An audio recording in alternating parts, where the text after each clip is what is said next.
Okay, welcome everybody to the Culture Committee meeting for Tuesday. Yeah, the 16th of June, 2026. Okay. Yeah. Any public comment? Any public comments? Steve.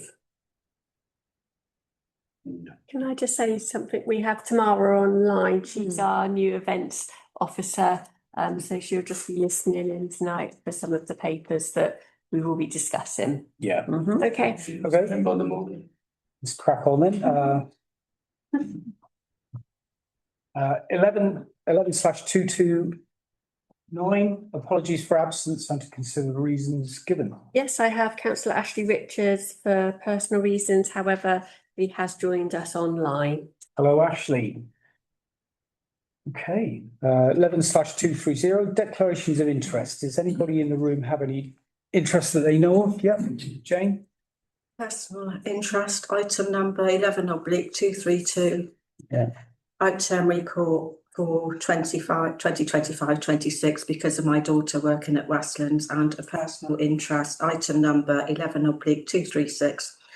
Octagon Arts Engagement and Outreach Report 2025-26 because of my daughter working at Westlands. Okay, thanks for that. Anybody else?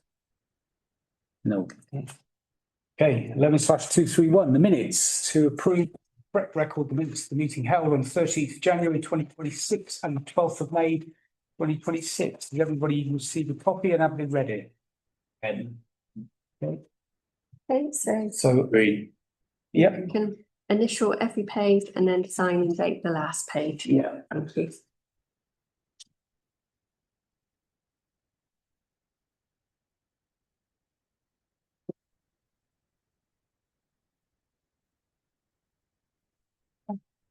Yes, that's right. There's another page on the back.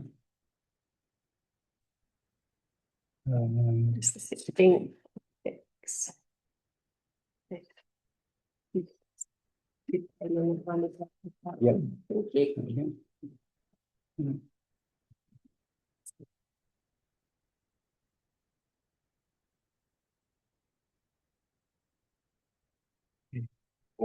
Thanks very much.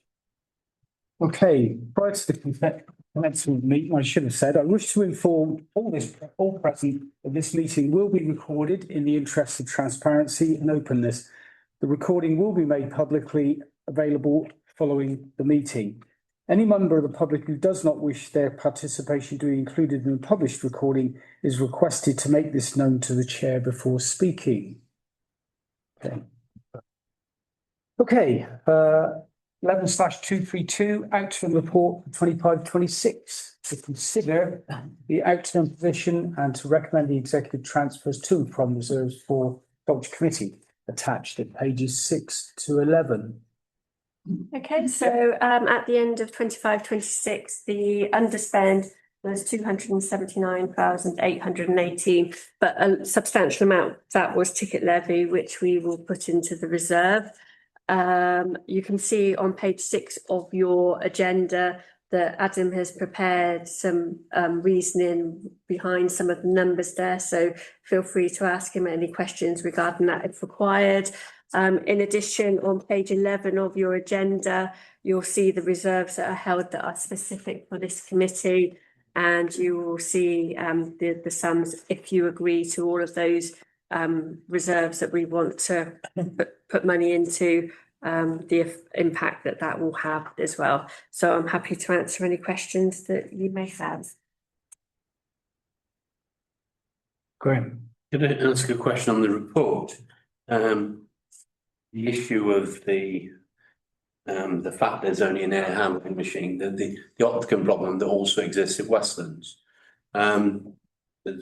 It's mentioned within the report, and I'm really pleased that it's mentioned within the report.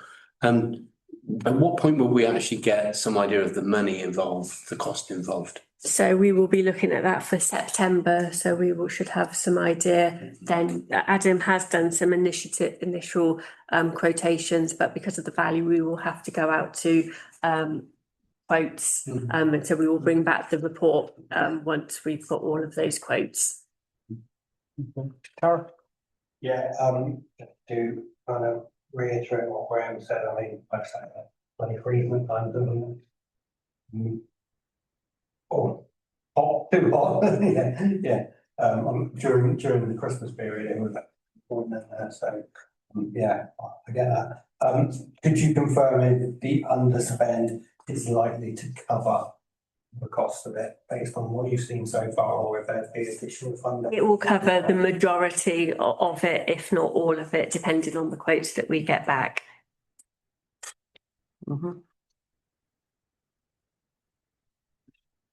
Okay, so the committee are being asked to recommend to executive the transfers to and from reserves if members are happy for that. Okay, if you all heard Amanda there, are you happy with that? Really? Yeah, Great. great. Okay, thank you. Okay, 11/233 budget monitoring update. Did I do that one? So at the moment, we are looking at an overspend of just over £14,000. However, it is really early days, so that's the best guesstimate that we can give at the moment. Hopefully we'll follow the same profiling as we did last year, but obviously we'll have a much more clearer picture throughout the year once we get more invoices in to pay. Okay, anybody got any questions on that? Okay, thank you. Okay, 11/234, the Blue Plaque Trail, to consider a report by Deputy Town Clerk, at pages 15 to 17. Yep, so as it states in the report, Lucy and I went to a seminar a couple of weeks ago, and when we went round, we spoke to somebody who dealt with trail apps, and they've since emailed us and said that they could do us some sort of deal. And we've for a while been looking at the Blue Plaque Trail. At the moment, it's just a paper copy. People have to come into the office, and we just felt that if council or this committee were happy for the price of £500, we could get that onto an app. Okay, Tariff. Yeah, completely agree with it, it makes perfect sense, you live in the 21st century, that's what people do. What I would say, and I was thinking this last week before the thing came up, the plaques are looking very dated and maybe we need to think about refreshing them. Yep. CB. Carl brought this up quite some time ago. In fact, he's brought this up so many times over the years. Not only are they looking tired, I'd like to see, as we think, and have a look at other blue plaques. Like you suggested before we go ahead with anything, there's no point in doing this with the state they're in, and I wouldn't even say they're blue. So can I come in here? So we have to confirm by the end of July. So what I would suggest is we do what we have at the moment, and there will be we could then add further ones if required, but also to look at the state of the plaques, because we can look into refreshing those as well. Can I propose that this comes back in, say, 3 months for us to look at as an agenda item, please? So that'll be September, yeah. Yeah. I'd just like to say echo everything that Tara said about the online app, I think, for the online the Blue Plaque Trail. Our Blue Plaque Trail is quite extensive, and we expect people to walk around with sheets of paper in their hand. It's very 20th century, I think. So yeah, to bring us up to speed, I think I'd wholeheartedly recommend that. Are we required to make a motion to carry that, or? So the recommendations are there, and we just need a show of hands. If I can also add, it may be that we can have this done by September Super Saturday, and we could launch it at Super Saturday as well. Good. Okay, everybody heard that. Anybody got any questions before I go to a vote? One more, when will we bring the proposal to refresh? So that will be in September, but in September, when we can get an idea of cost. And so the blue plaque is based on moulds, and we need to look into whether that mould still is retained somewhere, because obviously that was done before my time here. So there's a bit of fact finding to start with. If not, we might have to have a new mould created, But we'll look into that and bring back the full report in September. Okay, so firstly, can we note the report? And does the council wish to take up the offer to enhance the Blue Plaque Trail with the software online proposition? Price, yeah, I'll support. Sorry? For the price, I'll support. No, second. Yeah, okay. Who seconded? Graham. Okay, those in favour? Those against? Ideal for Abstentions? Okay, Unanimous, thank you. Yeah. Just get rid of the same page, bear with. Okay, 11/235, Super Saturday, July the 4th update, and consider the report by the events officer attached to pages 18 to 19.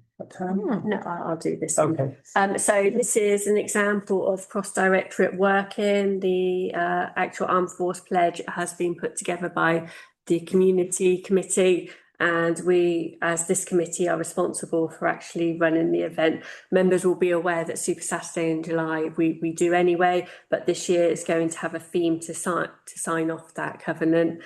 Tamara has been able to put together quite a number of activities and engage with a number of organisations who have a theme and association with the armed forces. Yes, so the report's there with all of the information. Happy to answer any questions that anybody may have. Tony. Yeah, just got one thing which I want to raise, and that's on a bit with the amphitheatre. Because there are a few of us that think that there should not be vehicles on there and driving on there. You can damage the spouts where we're saying whatever it is where the water comes out. A wall has been hit down there. This was apparent on the town criers competition, and I know it's not our responsibility, but to allow vehicles on there, I don't think we should allow vehicles on there. If you start getting oil coming out of them, especially if you've got military vehicles, and I'm not just talking about military vehicles, any vehicles on there. You should not have them on the amphitheatre, full stop. I'm inclined to agree with you, Tony. I seem to remember during the Christmas lights switch on last year, there was some access problems with vehicles. Yeah. So, and not only that, and just picking up on what Tony said, they will damage the surface ultimately. We've already seen vandalism on the steps, and so that's how easy it is to actually knock chunks out of the stonework. And so I'm completely in agreement with what Tony says. Okay, we will have to look at relocating them in other areas around the town, and we'll work with Tamara to try and find those locations. There will already, from my understanding, be some in the Quidam, and possibly we can put some in the borough as well, like they normally do for around Remembrance period as well. So I think we just do a tally of how many vehicles there are and where we can situate them around the town. Yeah, sorry. Tara. Could we consider putting them down Lower Middle Street where our the fences at the moment, so I'm going down that way? There may be access requirements. From the bottom. We'll have a look to see what we can. Oh, I see what you mean. Yeah. We'll have a look to see what we can do, but we'll take into account the views of this committee, and we won't have them in the amphitheatre area. Can we just have that check there with Somerset Council? I don't mean because sometimes we have bits of staging and other things which are quite weighty.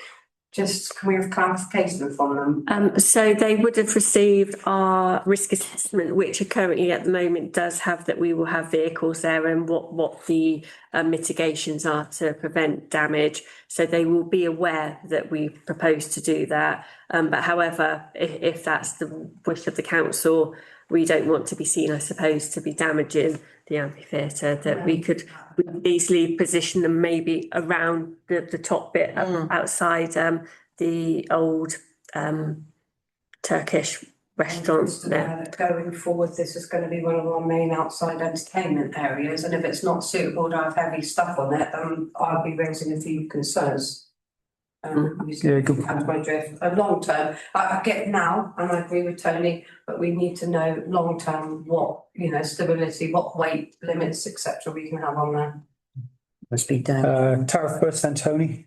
Just say both fountains in that space means that you probably shouldn't be using it. So you wouldn't put them over the fountain area? I know at the Christmas of the Eats Festival, they had a number of vehicles there from a dealership as well, and also a food vendor was there as well. So I understand that we want to be, not to limit what we want to do there, but possibly with military which are more likely to have oil leaks, I should imagine, that could be the issue rather than the weight.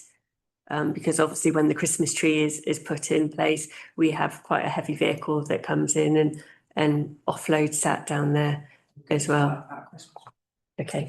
Tony. Just, for any performers wanting any stuff down there, there is a ramp down there on the side so they can park up by like the bottom of the South Street, that sort of corner, that area. And wheel it down on a trailer if needs be, but vehicles should be kept off their full stop for every event. Yeah.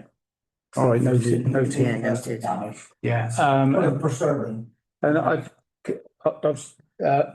you first, Graham. Thank you, Chair. I was just going to suggest that maybe what we need is the engineer, architect, whatever the technical civil engineer person is, to actually come and see us and explain the detail of that feature, what works, why it doesn't work on occasions, and how can we maximise its use safely? Because none of us in this room really have the knowledge to make a judgment about how big a tank you can put on it. So it would be, and I support the cautious approach, but I think it would be useful if we were able to invite someone from Somerset Council to come and explain how it all works. Yeah, we will certainly do that. So I'll work with Tamara and the team to make sure that we kind of deal with everyone's wishes. Yeah. Can and can't have, like you say, oil and spillage. Because just picking up on what Graham's just said, I just get the impression, and it could be just a personal thing, I just sense that it's almost like Somerset Council have finished the job and it's like, over to you. And it's almost like they dumped the whole thing onto us and expecting us to look after it. That's how it feels to me. Wish they would. Well, in a formal sense, I agree with that, Graham, but that's the impression I'm getting. And that sense is heightened by the issues over the fountain, where I've seen an email from Ian Timms, and it was all about the chemical. Yep, I do have a report coming to executive the week after, so that we can talk about some things on there.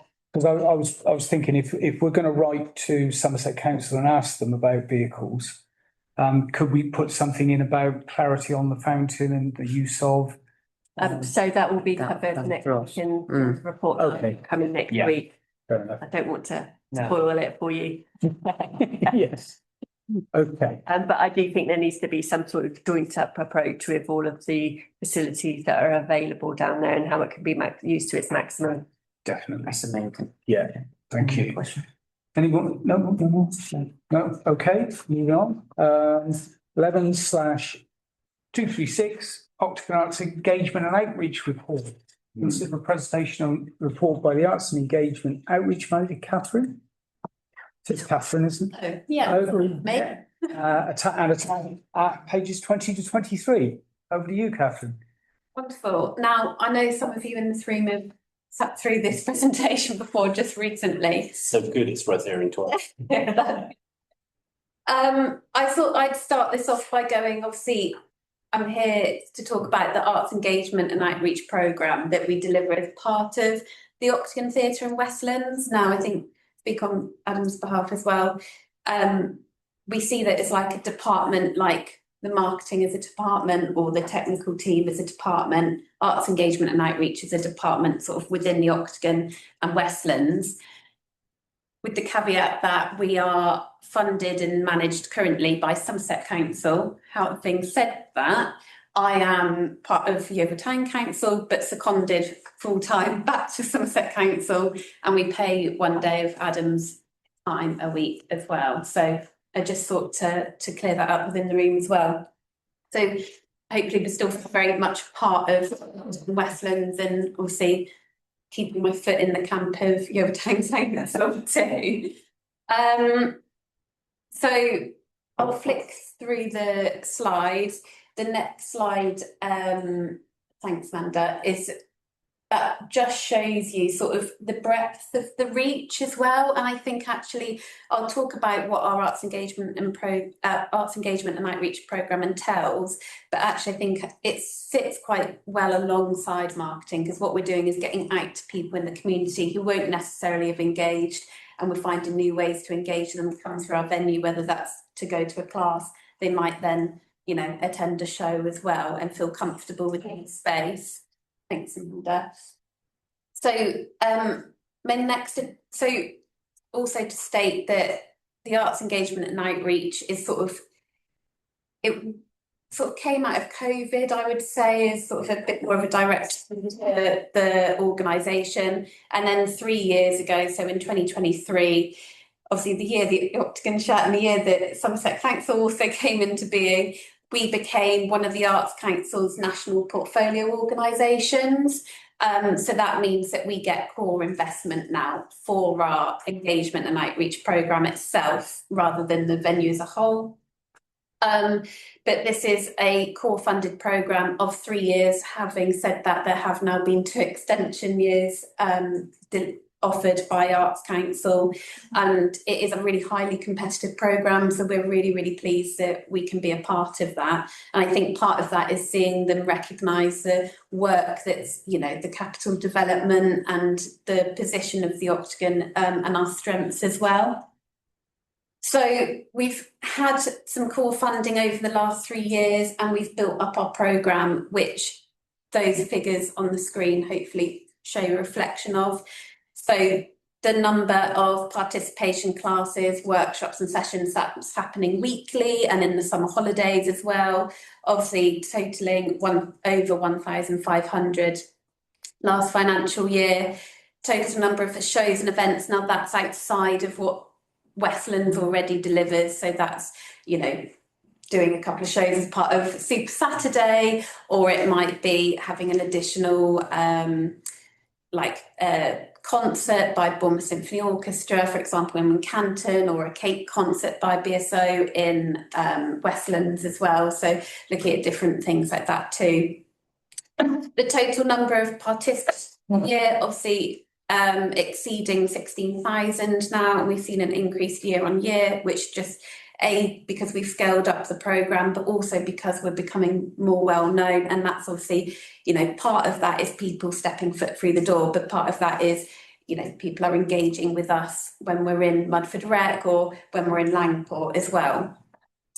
The number of participations is a reflection of the number of times people take part. So, for example, one participant might come to our Bollywood dance class throughout the year. So that's one participant, but they might come 50 times in the year, for example.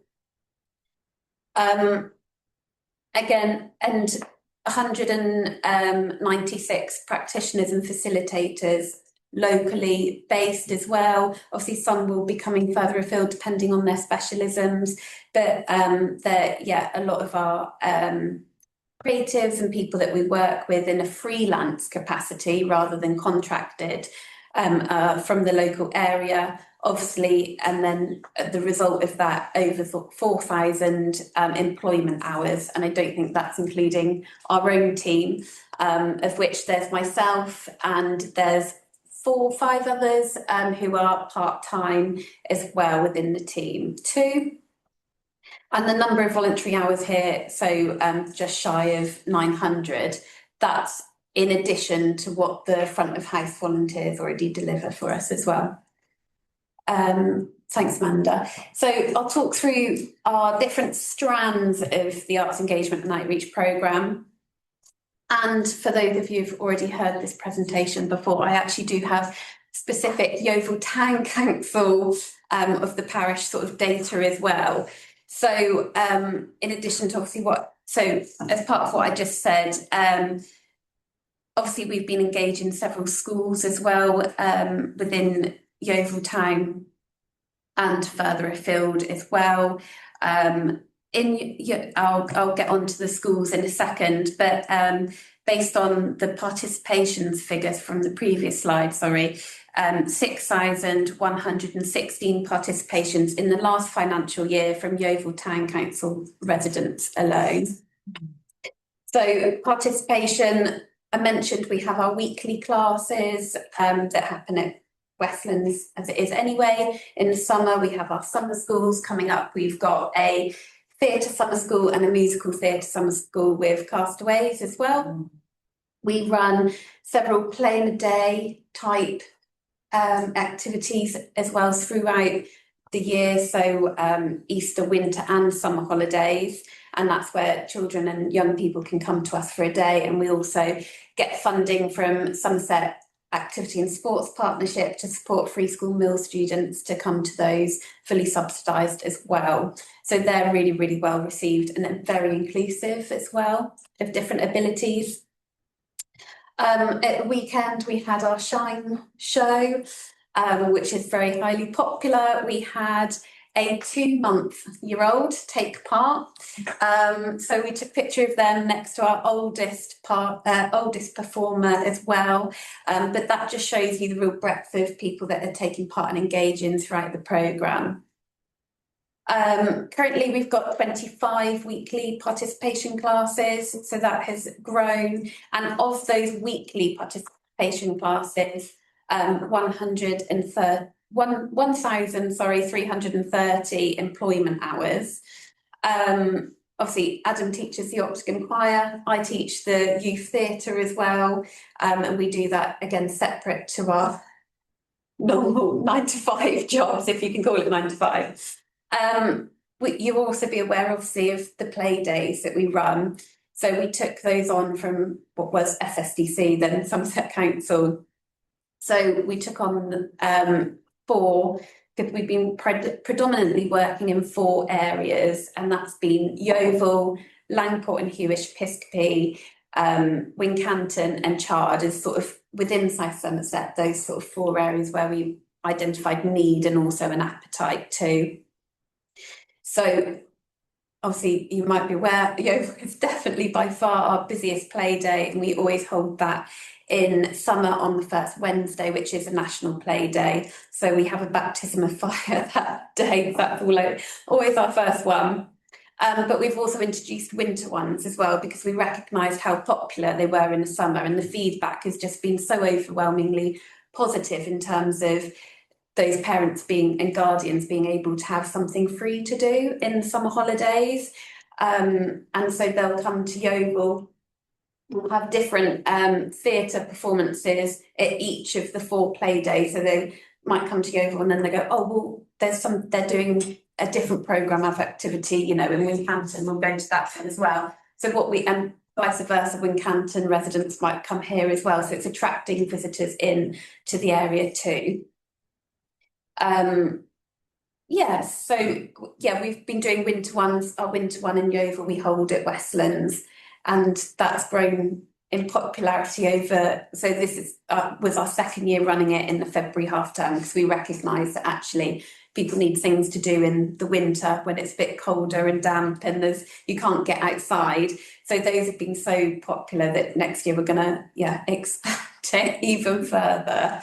But it's really good to see the programme being well received. Thanks, Amanda. So we also offer a Arts for Health and Wellbeing programme. So we have 5 projects as part of this. We have Parkinson's Dance in Langport, Movement Through Cancer, which happens here in Yeovil. We have a Time Together project in Wincanton, which is music making for parents feeling low at the birth of their child. And in Chard, we have the Somerset Wellbeing Orchestra. That's in partnership with Bournemouth Symphony Orchestra. And in Yeovil, again, we have just launched a memory choir. All of those 5 projects are in partnership with Somerset NHS Trust. The Memory Choir is also in partnership with the Alzheimer's Society. And it's been really, really well supported. And those sort of community-based partnerships have helped those to flourish as well. So, for example, our Movement Through Cancer class, we get referrals in via the hospital or, via those GPs to go, this will help you give support. And it's very specialist-led activity. Now, I really won't do this justice at all, but some cancer patients speak of like it feels like a cord going through your arm and your arm's feeling quite tight within the sessions through using imagination and music and movement. They'll, open up the arms and things, and people will be doing it without even realising, and then so it's got sort of therapeutic benefits to it as well. I really don't do that justice in comparison to Carrie, who works in our team but also delivers this project in a freelance capacity as well. She can explain it much better than I can. But I would say that if anyone ever wanted to come along to any of these projects, I would really, really recommend it, because when you're in the room, you see the benefits so much clearer than you can with just me, telling you here and now.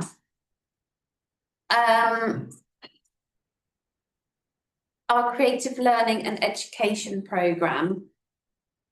So I think we've worked with every school within Yeovil in various different ways. Obviously, we're reaching out across Somerset with this programme particularly. We've been delivering a programme in partnership with Bournemouth Symphony Orchestra, Motion House Dance Company and Emma Rice, where we've been taking those world-class touring companies directly into schools.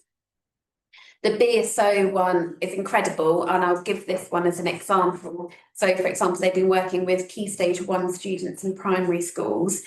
They've been going in, the first workshop is getting to know different instruments, so they'll go in with 3 different musicians plus the BSO associate, and they'll start composing a song in the room, and they do this with 6 different primary schools. And 2 classes from each primary school. They'll then go away and compose this song. So recently that theme was on Dawn Till Dusk, and all the children come up with ideas, and they'll then do a CPD with teachers as well. There's a digital resource that teachers can then, once the song has been composed, help teach it in school, and then BSO go back into the school and they teach it, and they can go, Joey or Sarah, for instance, this was your line that you suggested, or you suggested the music go up like this.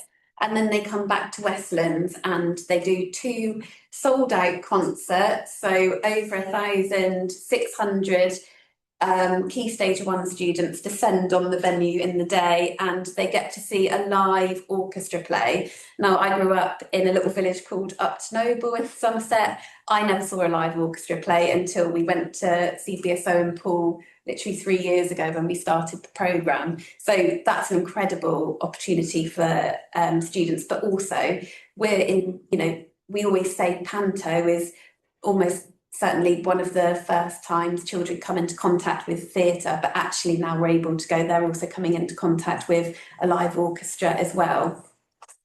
So that's a really, really lovely programme. In the area, we've been working with Birchfield Primary, Hewish Primary, Oaklands, St Michael's, St Gildas, Reckleford, Westfield Academy, Buckler's Mead Academy, Preston Academy, as well as sort of those a little bit further afield, like Stanchester, Barkwood and Stowford, Chiltern Doma, Kingfisher Primrose Lane, Castle Primary School. I think I've mentioned all the ones there on the list, Penmill Infant. So we really have been working in this area with lots of different children of all ages. So obviously we're working in secondary schools as well. And then a lot of the programme is based on that CPD, so it's supporting teachers to upskill, because obviously they're in contact with their whole school and programme. Another side of our programme as well, sorry to keep whittling on, is our talent and career development.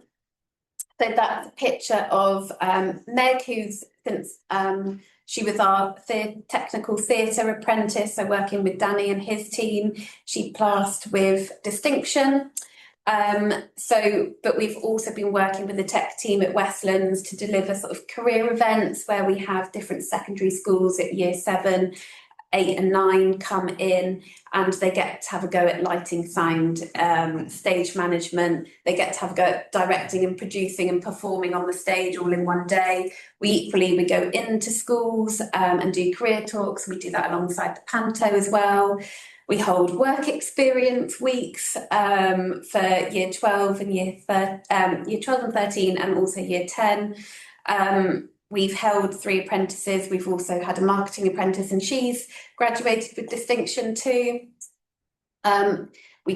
Because of the work that we're doing, we're also able to get funding so we've had an internship from University West of England and also Exeter Uni as well. So they're coming into the area and we're able to go, look at what Yeovil's doing. So that's really good too.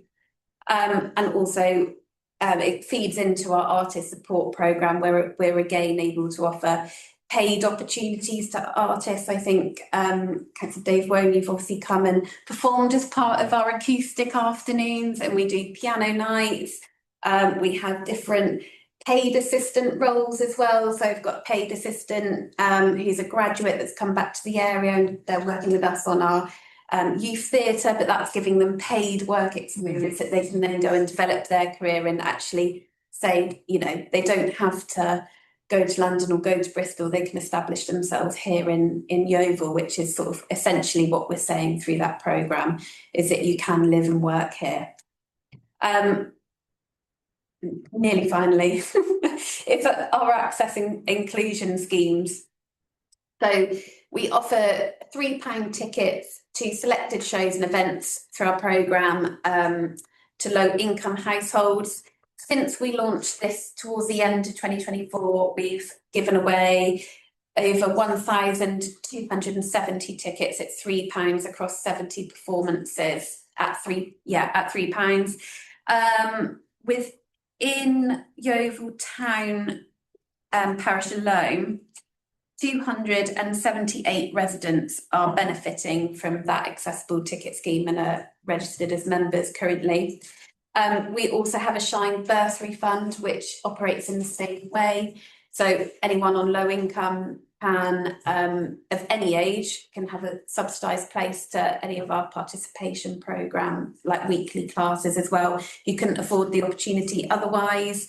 And again, we currently have 8 residents from the Yeovil Town area on that Shine Bursary Fund scheme. Plus, we've been able to support through the scheme, we've been able to sort of subsidise school travel to like the Panto, or as we appreciate actually sometimes travel is the highest cost. And we've also got a wonderful access and inclusion group who sort of hold us to account and help. It's providing a voice for disabled people, and they tell us what we're doing well and where we can improve, which is really good to have that voice too. And then finally is our productions and events. So I've sort of touched on these already. Part of our play days falls into this with our outdoor public performances, and we've got, you know, different relaxed productions, like I mentioned, our dementia friendly cake concert that we have each year, plus our community performances like Shine, Festival of Song and the like of that as well. And then my last slide is about how we're funded. So I've touched on this already. So we are managed and funded currently by Somerset Council. We are an Arts Council National Portfolio Organisation, and then we also receive town and parish council funding. So obviously in the past we've been lucky enough to have the support of Yeovil Town Council, which has gone towards our play days and our summer schools, and just supported the whole programme, across the programme essentially is what I'm saying. But it's also allowed us to attract national funding and bring down wider funding from different trusts and foundations, which is only going on to benefit the area as well. Obviously I've been going around the different town and parish councils with the same presentation, hence you've seen it already, to go, this is what we're delivering in the area, and appreciate that whilst, you know, Yeovil Town residents are benefiting, it's also benefiting those from other areas. So we are going round and letting people know of the impact of the work as well. Sorry, I know I've spoken a lot there. There's a lot to say. Yeah, thanks for that, Catherine. Yeah, the range of activities is breathtaking. It's extensive, high quality, and the numbers suggest that you're engaging a lot of people, and it's on the increase.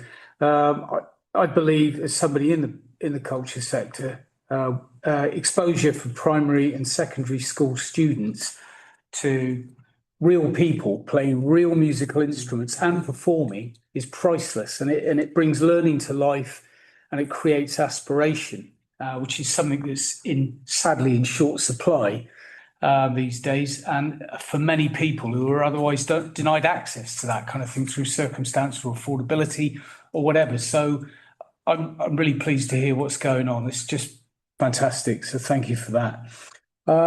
Anybody got any questions? Evie? Yeah. Thank you for this. I know I've spoken already at previous things with people from the Octagon. I'd really like to see a lot about homeschool children and NEET children. So we've got 2,500 we know of in Somerset, 400 that are NEET, and that's not including the ones that are being excluded and in between and trying to find things. Time and time again, I'm just seeing that they're completely forgotten. They're not even mentioned. So I'd like to be proud and have something about inclusion with them being included, please. I know you do because I have this salary, but we're not shouting about it. So to me, it's showing that, you know, if our slides aren't saying inclusion and they're anywhere mentioned, then I'm a little bit uneasy about it, if I'm honest. Okay. But great presentation, and you spoke really well. Thank you. Thanks, Evie. Carl? Yeah, thank you again. I hope I haven't said this before at the previous presentation, but you know, it's great the work you're doing, and I've always been passionate about the theatre and what it can do for people, especially because it being helping out in youth theatres and that. I have seen young children come in shy and it brings them out. They make connections with people, and that is a really good thing to see. And a lot of people see the theatre as somewhere, a building where shows are showed at home. We don't see what goes on behind the scenes, which is something great going on behind the scenes. And something I think we don't do enough of is shout about the great stuff that we do. Let, you know, obviously if they're attending it, they know about it, or they hear it word of mouth, but shouting out, this is what we're doing, you know, this is what happens behind the scenes. And I think if we shout out more about that, it just lets people know we're more than just a building, but it puts on a show. Gareth? Yeah, before I came in, I was amazed by of what you do in the presentation really adds to them. So thank you very much for that. What I'm also impressed by is the amount of funds you're getting from elsewhere, bringing back into our area and being able to utilise that. I've got no issues with the funding request that's come forward. There may be a question, however, about how we ensure that it is used within the Yeovil area. Although I think the way this gets split out, I don't think it matters if we see that or not. I am interested in how much other parishes are putting in though, because obviously they will be utilising this as well. Thanks, Tara. Graham? I think the thing that stuck in my head from the excellent presentation was particularly the opportunity that was presented to small children to see the BSO in action. There are some times when the arts touch your soul, and if they touch your soul when you were a small child, not only will you probably always remember that, but it helps shape you. And there are so many things that Yeovil needs but lacks in the arts sector. We have a long way to go. But what this report is doing is showing how the outreach work is preparing the land and will fit so neatly into the reopening of the Octagon. They will be, I'm having this thing when my brain forgets words, where they complement each other. And synergy, that's the word. It's the one. It's that synergy that we're, and I'm glad to see the numbers going up. Obviously, I agree with councillor Eve Potts. That we need to get as many people from across all of the community, all ages, all backgrounds, into some events, because Yeovil's a wonderful place, and it is, the more we can build on these things. I don't necessarily, I entirely agree with Carl about shouting it. I'm not sure we realise quite how lucky we are in lots of ways, because South Somerset was the best district council by a long way in lots of ways. And we need to just build on this further, because it will change young lives. And those of us at the other end will get better lives as well, just because we're in the end, we say. But very, very, very wonderful presentation. Long, but wonderful. Gareth? I have one more question. Thank you, Councillor Stiller. Fire straight. Is there any risk of stopping this and pulling the plug on their funding? Well, very pleased to let you know that in their March budget setting, they approved a growth bid that sees us now fund the arts engagement and outreach subsidised for the next 5 years, so until 2031. So that puts us in a really good place with the Arts Council as well. So that's a strong move in view. Okay. Tony? Yeah, thank you. You got David, I want to touch on what you said and what Tara said, because I think it's important for us to get a flavour of what funding is coming from other areas as well, and towards what. And it was interesting with what David said about Somerset Council, and I can remember when there's some, and not so long ago, and they may still do it now, but I don't think so. They used to have Somerset Music, which used to teach young people to play instruments. They used to go out there in the schools and everything. But when they was having their cutbacks, their youth services and everything else has been sort of alluded to, is it still going to continue the funding from there? You know, a lot of it was cut back and stopped and that, and I think, you know, that's a concern. But there was a lot of that because what they went out teaching the youngsters to play instruments and everything, and being an ex-bandsman myself, I know how important it is. And they just had no problems when they could see somebody else was going to step in and fund things by pulling a plug on it, you know. So I think we have to, excellent presentation, lot going on, but ultimately we got to look after our area, the town and the surrounding area, and it would be nice to know the contributions that some of the other organisations are putting in and what have you. But excellent, you know, it's an excellent project which we should support. Yeah. Thank you, Tony. Thank you. Karina? Thoroughly enjoyed. Very good. Just want to pick up on what Councillor Locke just said. In fact, my young grandson, who's just 11, he's at Merritt School, and we're talking about people coming in and teaching, you know, guitar or whatever. And also, I know from other schools as well, see that stop. Sometimes they come in and it's a cost to the parent, etc. But I do know that the children and the staff would be really interested to continue if there is any way on that. Moving on from that, it's the pantomime, and I look back to how excited they all were when they come in from the bus, going to the, you know, we're going next year, and it is, and they talk about it, and I think it's a wonderful, wonderful opportunity. Going as Councillor Levy said, I would like to see everybody involved, literally, wherever possible that they can be, because I totally agree. I think it's, no one's not even talking about it. It's, and you know, it's gone. So it would be really, really good if we can try and do for everybody of all ages within our community and surrounding areas, and speak about it. You know, nothing's been said until you brought it up, and obviously past times you've said as well, and Evie, you've brought it to the forefront and that. And so I'm with you.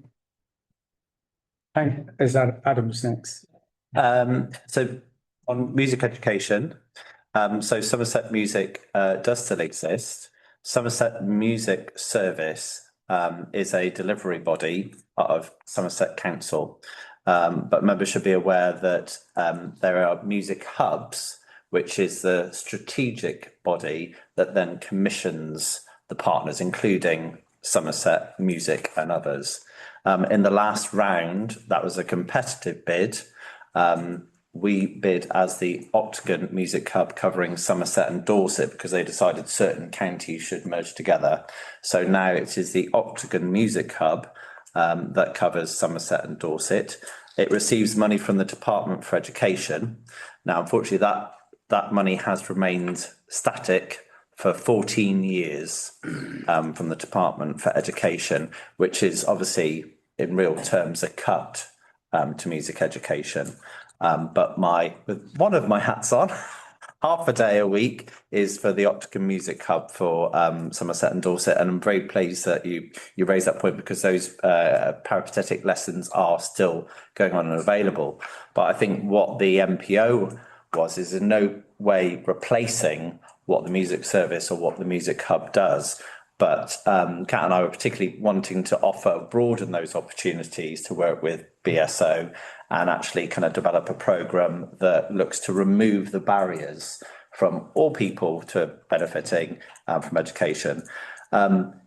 It was a brilliant presentation. Thank you. Well done. There will be an annual review that will come out later in the year, which contains far more detail. It's like a book, because actually that presentation was just skimming the surface of what the service is offering. And so Kat wasn't able to give every example of everything that the programme was doing. And finally, the 2-month-old, we had a photo of that child with the 92-year-old, who is the oldest member on stage at the weekend. So yes, thank you. Evie. I just wanted to reiterate, I go with the conversations and they are inclusive. I'm aware that we've got the press on that. I just want to see a few extra words on the slide. I want to be crystal clear in case anything gets printed or misconstrued by other councillors, other press members, etc. Tony, I think, did you want to come? No, I was just saying I will catch up with Adam to get an update on it further because of my involvement with it, because I was something I was being a clansman, I was really interested for it. Yeah, so I'll catch up outside of the meeting. That's fine. All right, before we go to the recommendations, I just wanted to say a couple of people have said it around the room already, and I've been saying it for more years than I care to remember. We really need to shout about what we're doing here. This is what we do here. We've got a cluster of cultural assets in and around South Somerset, and they're the envy of many towns right across the region. And it's because those assets aren't there by accident. They're there because a lot of people going back 2-3 generations put in a lot of legwork and were very vocal about what they wanted about culture. So those assets are here, and this outreach project now that we've just heard all about, I think it forms part of that legacy. It's developing it further. So we really need to start evolving and expanding, reaching out to people, bringing them in, partnering up with people, and it's just time to inspire people to take part, turn up the volume here about what we do here. And I have no objection to the funding request at all. It's just let's have more of it. So, any further questions before I go to the recommendations? Go on. Has our funding increased each year, or are we still at the same amount? It was 5 last year, wasn't it? It was Want to make 5. we're not missing out and leaving them behind with inflation. Okay, thank you. Thank you. Okay, go to the recommendations. First, to note the report. Thank you. To consider a contribution of £6,000 towards cost as identified in the report. So they're queuing up. So Carl proposed, Evie seconded. Those in favour? Against? Abstentions? I think that's carried. Thank you, Catherine. Absolutely. Right, okay. Get the agenda back there. Okay. Okay, 15 minutes. do you want to stay for the rest of the meeting? It's fine, yeah, Okay, yeah. that's me. Yeah, there might be some stuff, there's some stuff that will be of interest. Okay, good.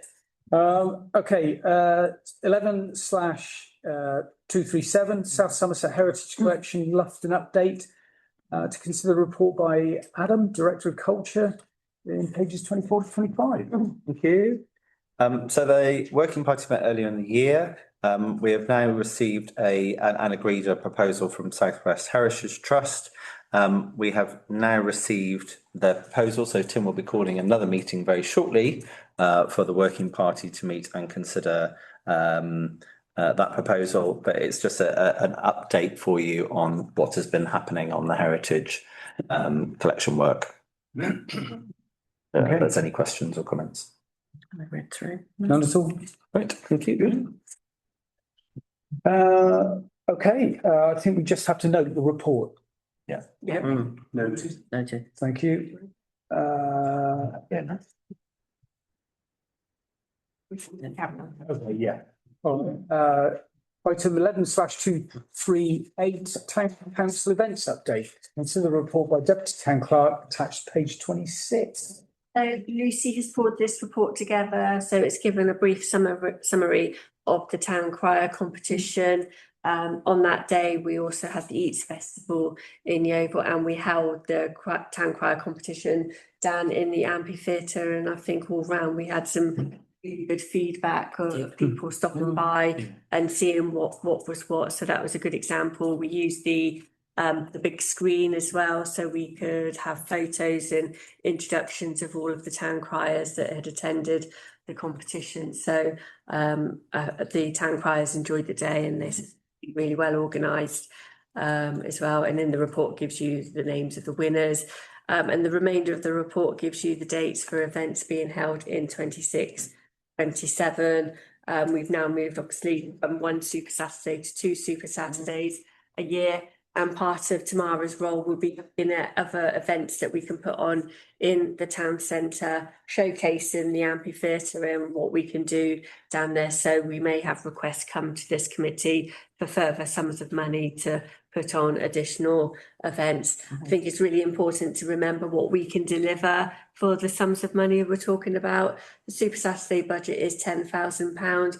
We deliver 2 really good days for that. So it's a community day, we engage with the community. Obviously there is some expenditure for some of the additional services and activities that we brought in, but we do produce 2 days on quite a small budget in effect. And you can also see the other dates and events that we have there through the year as well, and I'm sure we'll see that grow over the next year or so with additional events and activities that Tamara will come with ideas. Okay, any questions? Great. Okay, I did. Mine was now that we have Tamara with us, which is brilliant. How do we feed ideas in for future events?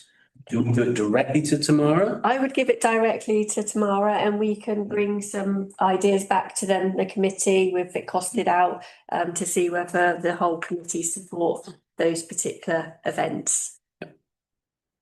Okay. Anyone? I just want to make a comment before we go to the recommendation. I'm just pleased to see that Yeovil Town Council is getting involved in expanding the events calendar around town. I think it might be also useful to start.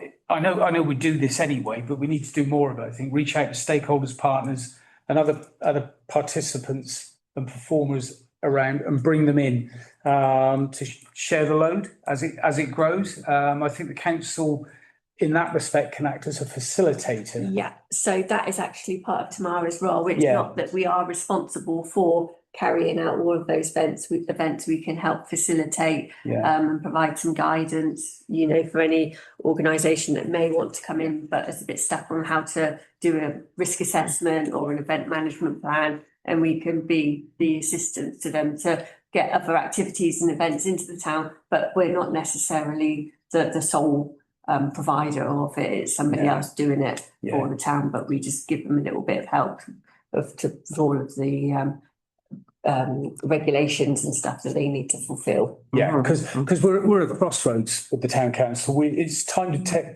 put some big boots on.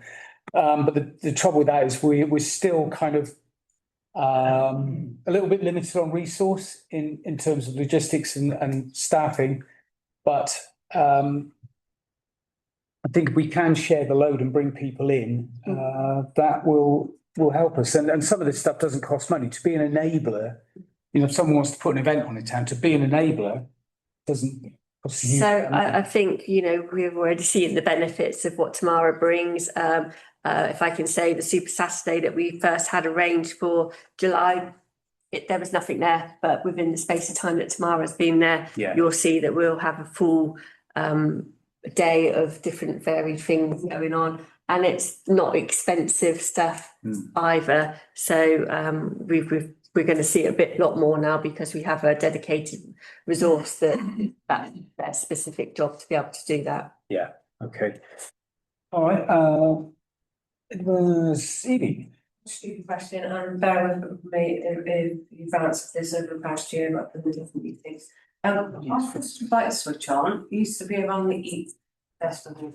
Is that going to come back in to sort of like be on the same day? Because so no, and that's so that we can get more more variation stuff through the town. So we're not just having one day of event; we're spreading it over in both can grow with that. So we will, for the Christmas light switch on, we'll be looking to engage with food providers and people to come in to cater for that event. So it's in addition to the Eats Festival, and that means there's more going on in the town centre over more weekends. that's what I want. Yeah, thank you. Yeah, thanks. Green.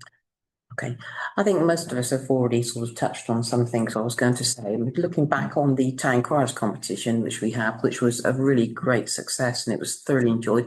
The weather was amazing, really was in our favour. I don't know how they managed to keep their feeling, shall we say. But one thing a little feedback has come from that is it wasn't advertised that well. The amount of people that came into the town that day, shopping or whatever, and didn't know it was on. Now, I know we've put the post and it's been on social media and we all share and everything, but time and time again, it comes back to we need to get it out there to people. It's a bit like we've got an awful lot going for this town, surrounding areas, and now we have obviously Tamara on, welcome and joining us, and I'm sure we'll see things differently. But on a personal note, I think we really do need to. I suggest we send the town crier out the week before to shout around the different places that there's good competition. That's a good idea. Sarah. Our social media, I don't know what we do on TikTok and other areas, but it's what the youngsters use. Not for next year, it's not.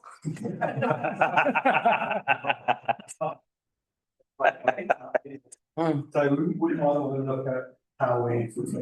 Yeah. So can I come in again? Yeah. So obviously, it's been very limited because that's something that I've been doing, not my skill set, and obviously it's quite time consuming. And we will get Tamara involved with that, not necessarily on a TikTok or anything like that, but we can look at the Instagram and things like that. Yeah. So we can ensure that we're using the correct social media for the various audiences that we want to create with. Ashley's great. Yeah. Okay, online, Ashley, you got your hand up. You're on mute. Not now, hopefully. No, you're coming through. Good. Okay, I'd like to go back to the Country West Fest budget line. Yeah. Haven't had that yet. Sorry? We haven't done that yet.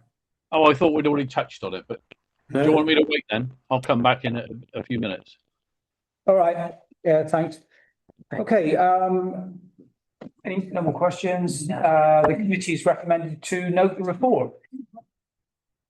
Thank you. Yeah. Okay. What have I missed here?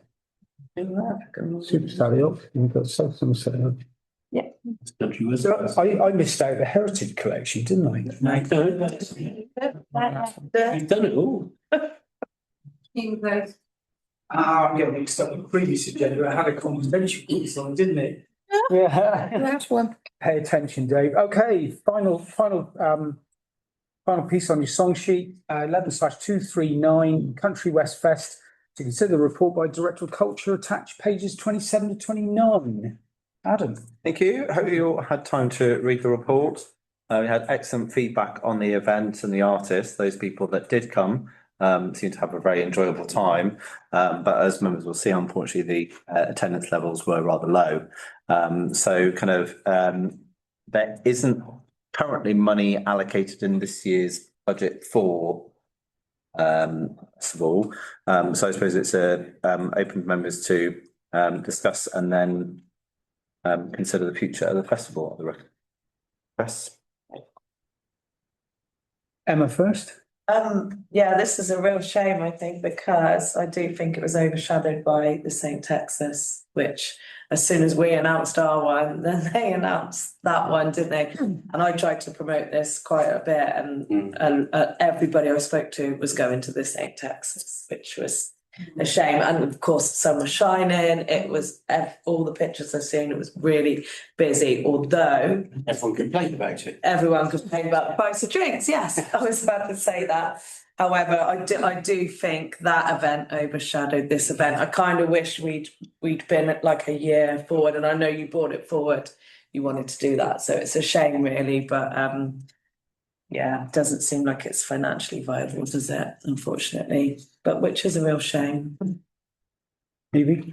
Charles next. I don't, like me or Tav, I don't believe you should just give up on it just because we've had one negative. And I don't understand why we do always look at yearly things. I'd like to see maybe a rotating calendar 3 years, and Glastonbury's not on this year. You can have rest periods.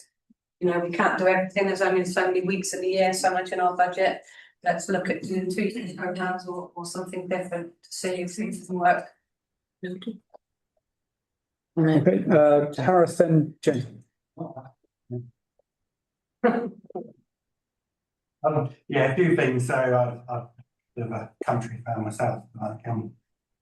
Graham over there. So I did speak to a few people about this, and there was a few things that came back. First, labelling it a festival when it's a one-day event was probably something that put people off. The West in it, which I understand, West country, it's the vibe of country and Western, which is very unpopular from a country perspective. So maybe people misread that, and some of the feedback I had was, oh, not keen on the country and Western thing. And then also having some sort of artists who are very much covers of, you know, big country bands, etc. That's what people want to see when they go to country festivals. If it's not the original artist, they are looking for covers. It's right to get local artists in as well and have them, but if you're looking to get people through the door, they want to see cover bands and things like that. That's why these festivals are so successful now. There is a huge amount of country festivals going on as well. It's a major industry now within the UK, so it is very difficult, and you've got to get it right if you're going to do it. Okay. I agree with Evie. I don't think you should give up on it. It was only the first year you did it, and sometimes you need to do it another year. Indeed. And also, perhaps you should get local stompers involved. Definitely. Exactly. Yeah, you can bring a line on. Okay. Firstly, can I just thank the committee for its support and allowing us to put on this event. Just to put it into context, the amount of people who attended this event was the same number as attending in Bristol to see First Time Flyers, who the week they were performing, the night that I saw them, they were #1 in the country charts. So the scale of the result, though I was quite pleased, a lot of people bought tickets in the last 2 or 3 days. It literally went up a lot in the last 24 hours. That actually, for a first time event, I think it was successful. I never expected it to make a profit. That would have been incredible, really. Can I just correct Councillor Casey? The biggest country music event in this country is Country to Country. It is over 3 days. It is all original artists. It is very expensive. It's in London, Glasgow and Belfast, I think. We haven't seen the Belfast one. And it has the top American acts, but also lots of good British acts. People like Woodburn Red have been there. Casey Gill has been there. So the biggest country thing are not tributes. What we're seeing is 2 entirely different sectors developing, and you've got some very successful professional people who are developing the tribute market. And that is where you see the poor practice as well, as we saw. And I think it's reasonable to call them out, that it was a rip-off, the same Tesco's. I'm glad I didn't go. I do go to tribute things, but I don't want to pay £12 for a buy a beer. That's just ridiculous. This isn't London. That's just stupid. I agree the concept of calling it a festival was copying other festivals that are the same, but maybe then we can, that element of refinement, I know when we discussed this, it was this thing about what people were expecting.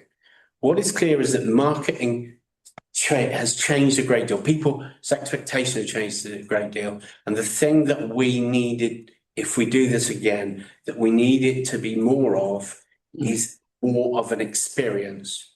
With Sarah Yeo's help, who we recruited, who's a Yeovil-born singer, who's previously arranged these concerts, these events, we were able to bring in some very good top acts to Yeovil. And that was the original aim, to get that, plus allowing they were young artists to appear on the acoustic stage. The original aims were met. We did not create a big enough experience. Yes, watching me fall off the rodeo bull was entertaining for a number of people, but there was a lot, it didn't have that vibe. And we discovered, and there's a lot of learning in this, is that there are people within this team who are very good at doing some things, not very good at doing others. So there were elements that people couldn't do it. So what I would say is, if this committee is minded to do it again, and I hope they will, then we must start now, and that maybe some of us who are prepared to put in the extra time, as I did in having this, will help fill in some of those gaps. And I'll give you an example of that. We had no merchandising beyond things. Normally you go to these things and you can buy clothes, you can buy everything. And that was a failure on our side. But when you look afterwards at the team, none of those people really had experience of dealing with that. That wasn't what they were about. So maybe those of us who are used to that kind of can help a bit. But I'm reasonably confident that if we were to get the right act, and we've identified the potential acts, the people who came last time, a significant number will come again. Particularly maybe if we let them stay in the mobile homes for the night. But there was certainly, we should not be precious about it as the team who put it together, and we should accept any forms of criticism and the lots of good feedback that we did get about things. And one of the things was, and it was witnessed by the people, we went to midnight, we should have gone to 11. Everyone was just absolutely shattered, and they're all going home at around 11. With Casey Gill on stage, who was fabulous, but lots of people went home as she started, which was a shame. So I'm confident we won't make a profit. We provide a service, and lots of things we don't do doesn't provide profit.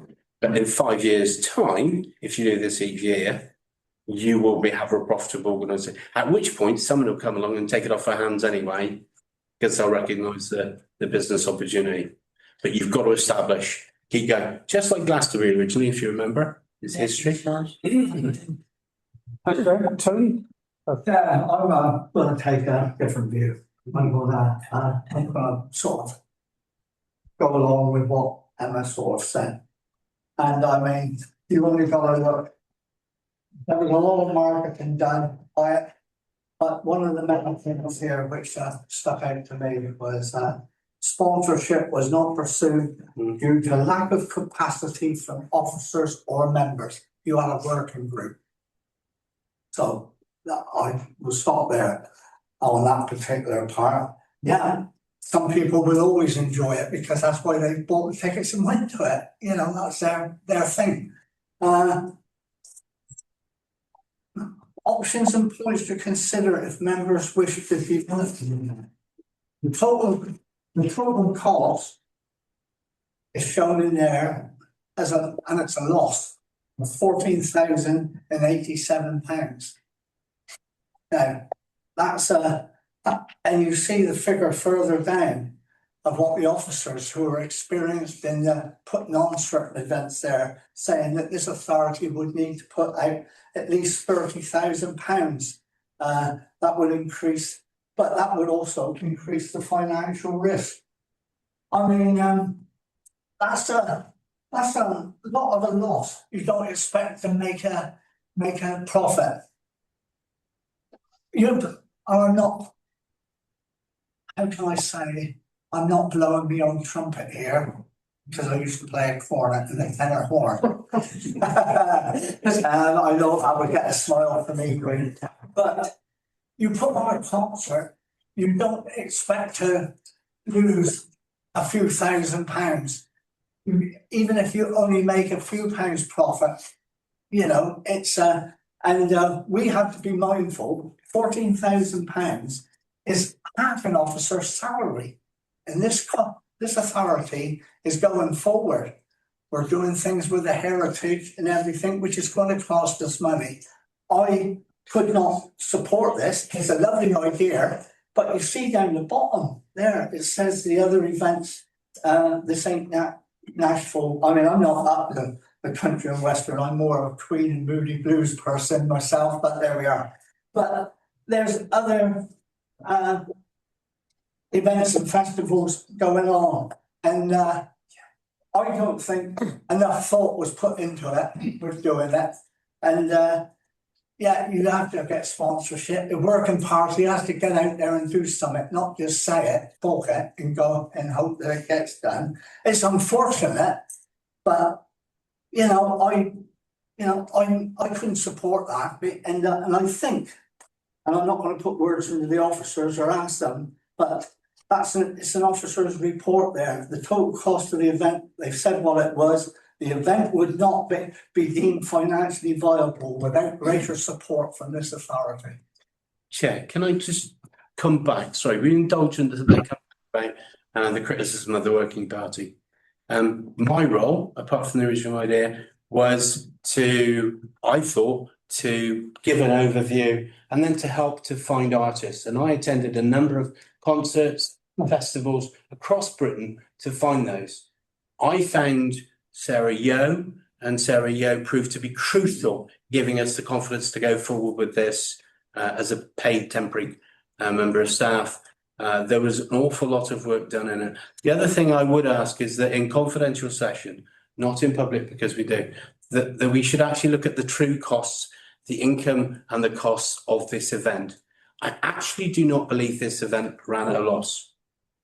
However, that is something that we can only discuss for commercial reasons in a confidential session because of the way this report, and it is the way we've always reported, I accept that, but all the costs are there, all the income is there, and I don't think that the detail of that, we can't discuss that in public, it'd not be right.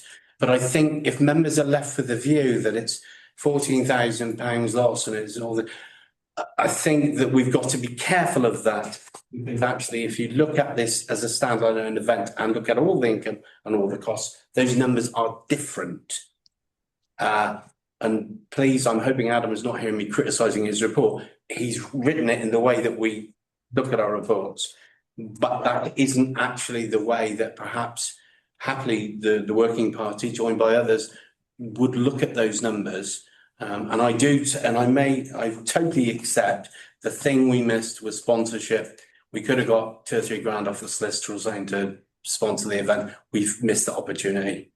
But this council's tended not to do that in the past when they've arranged other events. So it wasn't something we were in the thing. But it's all about learning. And if this committee agrees to go ahead with it, I can assure you that is another thing we would address to make it, to reduce any burden on there whilst growing it, what will be, we hope, a successful event. Charles? So just a couple of things. First of all, just to say, I'm not against looking at this again. I think, you know, country music is a rapidly rising music industry in this business, and I think we should consider it. I do think we need to consider a merge of original artists with potential pulling, but May 8th, and you see from the figures that the numbers of ticket sales, you know, once you get those kind of tribute acts, they do appall, and that will aid the new artists as well by having a greater audience. What I would say is that I'd like to see it look a different way. And a couple of years back, I went over to Dublin and we went to a town called Mullingar.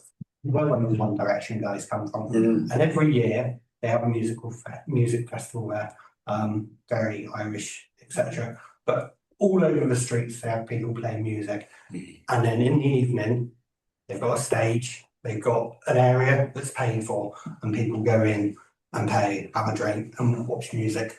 I'd like to see our town centre being better used for something like that. And I'd like to see us thinking about, can we do music within our town centre? We've got our meanwhile use space about to become free. You know, that should open up a lot of space down there. Is there an opportunity to actually look at how within the town centre, maybe over a week period, rather than just one day, but bring people into our town constantly and attract them, you know, the kind of artists we're looking for. That's kind of what I'd like to happen. Okay. Andy? Yeah, thank you, Chair. I don't want to say too much on this. I'm just going to say that the officer's report is there. It's been said not expected to make a profit. Perhaps not. I would have liked to have seen it break even, but not £14,000 adrift. Now, Adam's report is there. If we want to look at that in more detail in confidential session, I'd be really interested to look into that to see if there is any difference, or if indeed there isn't. If it broke even, fine, but not. We're looking at £14,000 difference here, and that's £14,000 of taxpayers' money. Unfortunately, that's the bottom line. If we were to look at putting this event on again, I think it would need some serious consideration as to whether that is the appropriate thing to be doing. So does our market research support that is something that is a popular thing for us to be presenting at Westlands in that venue where the other festival was out in the open, etc., etc. So all of those, whether that makes any difference, I don't know, because I'm not a big country music fan. You know, I'm very conservative in my 1970s music, and I'm stuck in that. And I'm sorry, I won't do that. But I think if we're going to look at doing this ever again, it needs real serious consideration, because you know, we get criticised as an authority. We say we waste money here, we waste money there. It's all over social media. We don't want to be accused of wasting this money, do we? So, you know, or going down that route again. But that's all I've got to say. It's disappointing. If it is broke even, fine. But the report's there and it suggests that no, it doesn't. It's £14,000 direct, or just over. Thank you. Yeah, okay, thank you very much, Jack. So firstly, I'd like to say that it was a good day, and the artists and that what came were brilliant. But again, there wasn't a lot going on around, which I would have liked to say. The only other thing is what I think a few mistakes would happen, which we could possibly change going forward. One, I think it was the wrong time of the year be selling a festival. If we were selling a festival further into the summer, it maybe would have sold better. So that's possibly one thing. And also, if we had a lineup prior to the event, so a better lineup and knew what was happening, we could have received better sponsorship, because of when we were going to get sponsorship to when the show was happening was such a small scale of time. Had we been advertising it for a year, we would have been able to get better sponsorship for that. Councillor Tariff has said about holding it in the street, and I quite agree with him that might be something going forward that we could look at. But what I would disagree with is the fact of having tribute bands, because I'm deadly against tribute bands. You know, Dolly Parton, Kenny Rogers, they all start at small scale. These people aren't just small scale, we call them. They were some of the best artists in the UK. But, you know, and we're marketing for a different audience. We're not wanting the people who like to go and hear a tribute band. You want to hear someone original, someone great. Are we going to go moving forward? I think we do need to call it back in a confidential session so we can look at our financial implications better. And because obviously we had a few sales, the alcohol sales and all the other stuff that was going on around where we were making money in the venue, which haven't been accounted for. And I think that's all I have to say. Ashley, you're on mute. Yep, no, I'm on no mute now. Yeah, I'm glad to hear such a rich tapestry of ideas coming from the floor. What I would like to add is two things, if I may. It would be rather nice for the working party and Adam to get together and do a wash-up meeting on what the positives and negatives come from this output of this event. It's always very good after an event to highlight the negatives, because you can improve on negatives. Positives are already working, but you can make them better. But what I'm getting at to that point is it's all good news and it's all the right things to say. But I wanted to ask through you, Chair, why the dedicated country music festival line in the budget shows no spend, even as it took place before the end of the year accounts. Is that an error or an oversight? So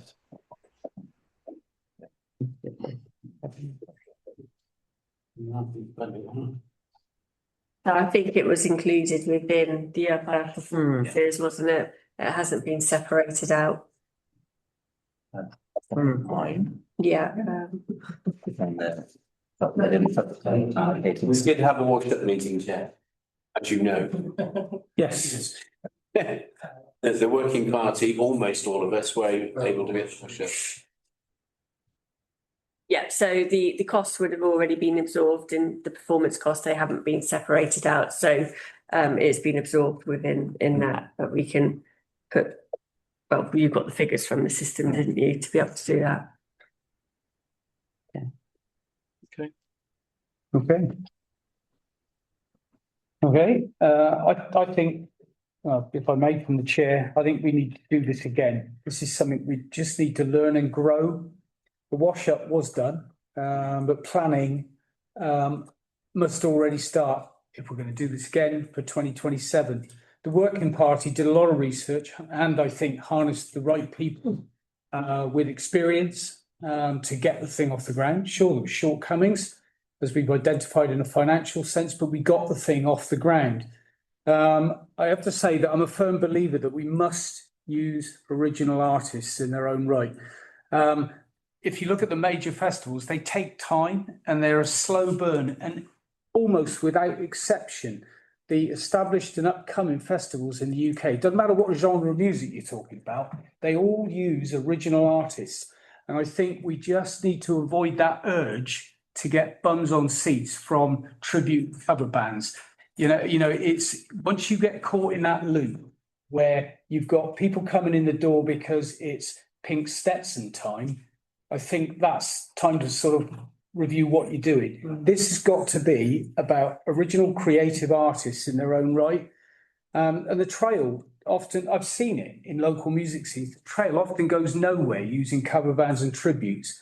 They're very popular, but they don't actually generate any growth. It's just a circle that goes round and round.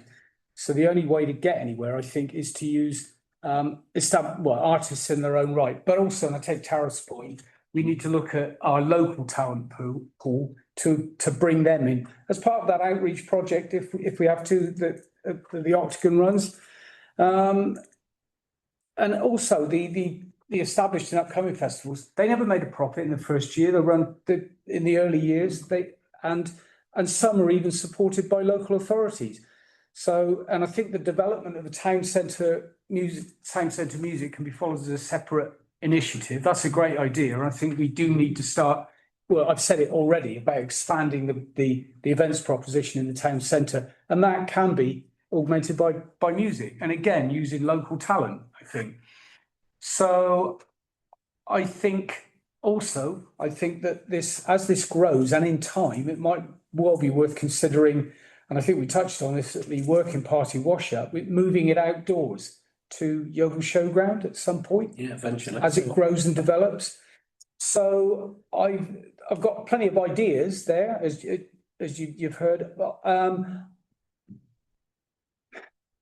It's difficult. You know, we put some money into this. We've made a loss, but as I said, the major festivals in the UK, the up and coming festivals, they never make a profit year one.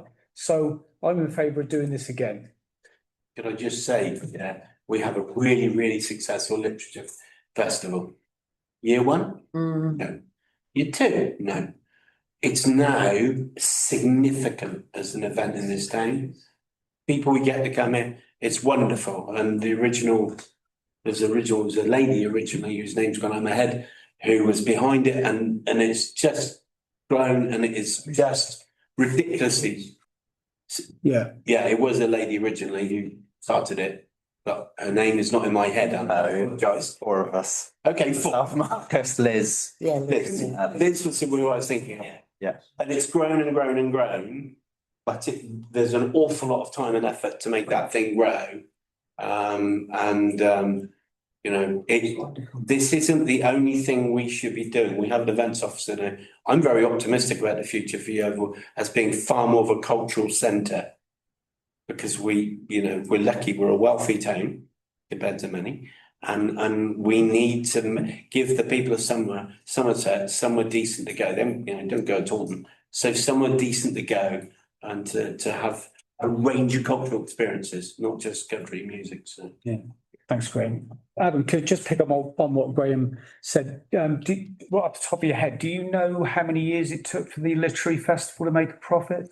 No, we were never required to report in a similar way, but I would say that you are right, that it took years to kind of build up and reach that point.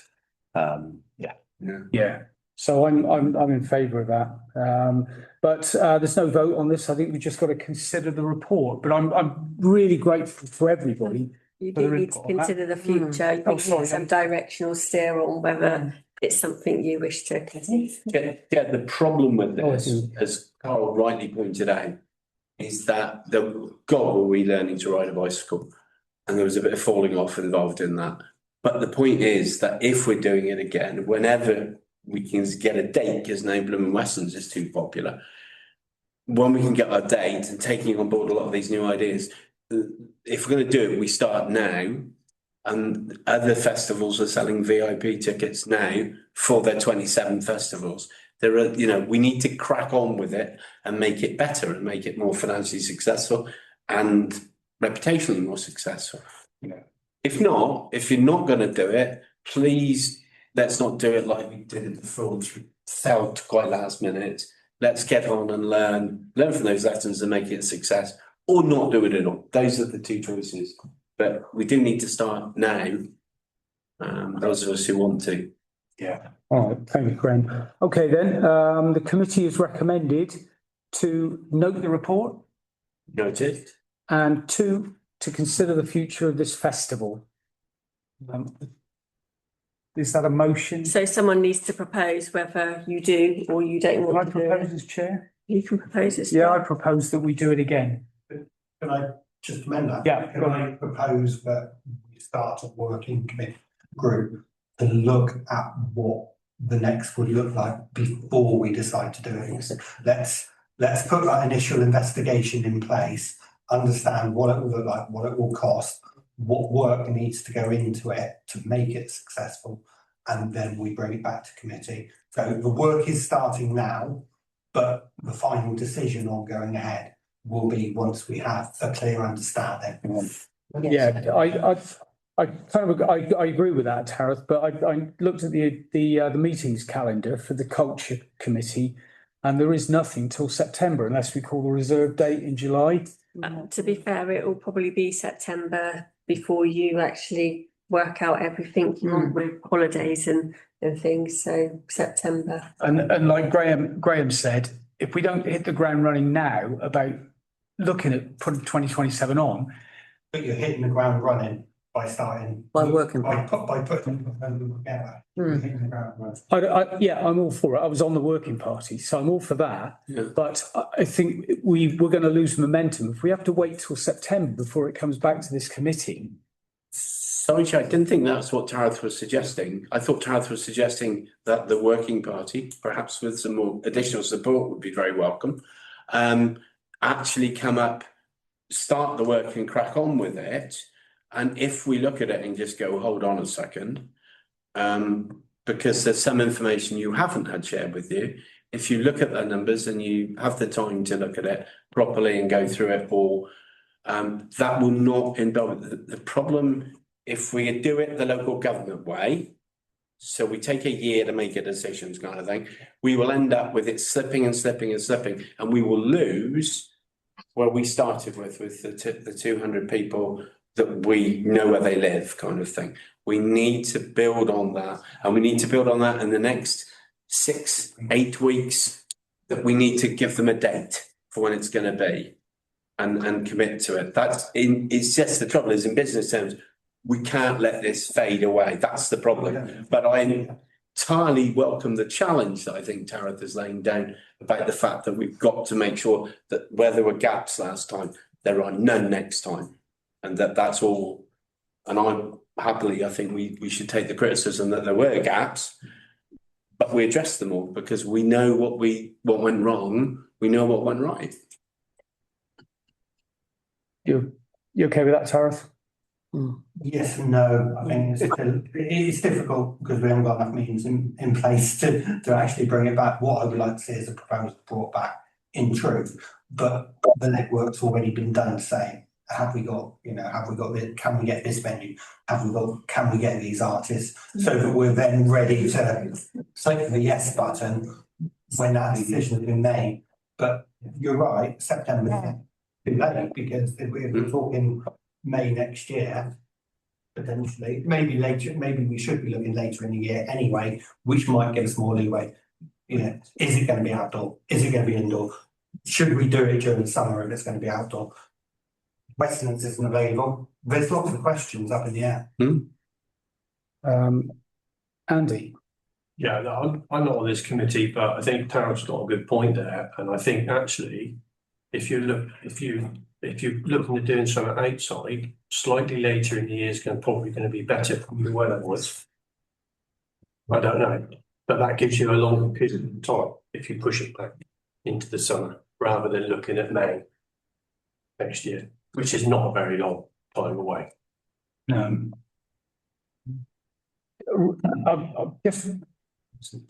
just conscious of time. I've got Evie, Tony, and Ashley, and then I'm going to go to a proposal on this. So Evie. You've got working party. I suggest you use them because if you're going to put something through and you're taking away that responsibility, please use the working party and let it come back. That's all I'm saying. It'd be foolish, but taking them out of the equation in part of your next move. Okay, Tony. Not the exact point. I support what Tara has said. I just support what Evie said. The working party, you don't rely on officers to do the work for you. The working party do the work and get all the answers. Well, no, Tony, nobody's suggesting the officers get used.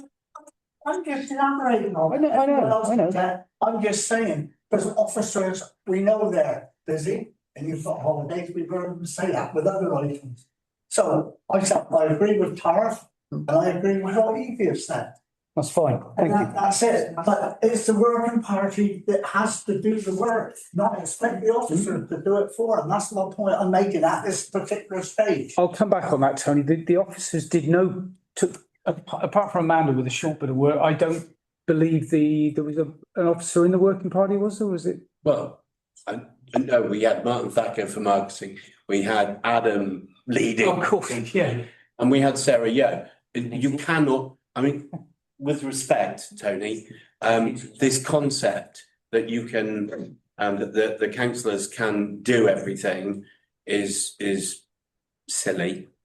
What worked well was there was a small group of people committed to achieving, being very open and getting on. The working party was successful. It just didn't fill in all the gaps. Like I say, being able to sit down with Martin Thacker was brilliant. I learned an awful lot about marketing because he knows what he's talking about. So I would like to say two more members. I know he's not a member of this committee, but Jamie Locks has expressed an interest in being on the working party. Arif being on the working party.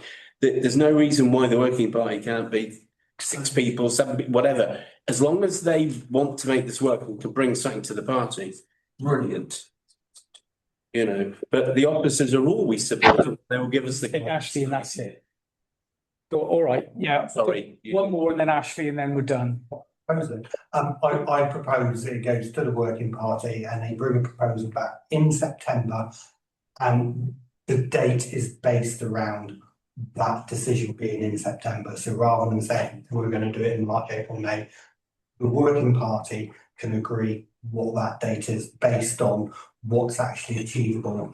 With it coming in September, I will happily sit on the working party, but I'm going to get a Kenny Chesney tribute act in there. So I've got, just before I go to Ashley, are we going to lose any ground if we wait till September? Again, it's not being suggested we do that. The work is done before September. So can I just confirm how I understand it? So proposed goes to the working party to work up together a business case, if you like, to bring back to September with a view of carrying it out in September 2027. Case possible bookings. Yeah. Don't Okay. commit to anything until it's signed off by committee. The working parliament's not a decision-making body. They had to bring it back to this committee. Just one meeting, guys, please. Ashley, I'll take yours, Ashley, and then I'll move to the motion. Yeah, mine's quite quick. I would like to volunteer for the working party. We've got a full working party. Oh, well, that's not what I heard in this meeting. I heard that you needed extra people for the working party. That's why I'm volunteering. And some names have already been put forward for that. Oh, well, that's okay then. Thank you very much. All right. Okay. Right. I forgot where I was now. Hang on a minute. I said I'd take Ashley and then that'd be it. I'm second. Oh, you're seconding it. Okay, you're going to use second. All right. Those in favour of the suggestion that the amended motion, Harris amended motion. I don't agree. Thank you. Right. Those against? Everybody. Thank you. Thank you for your attendance. And thank you for your input on that one. Yeah. Good night. Thank you. 2045. 2040.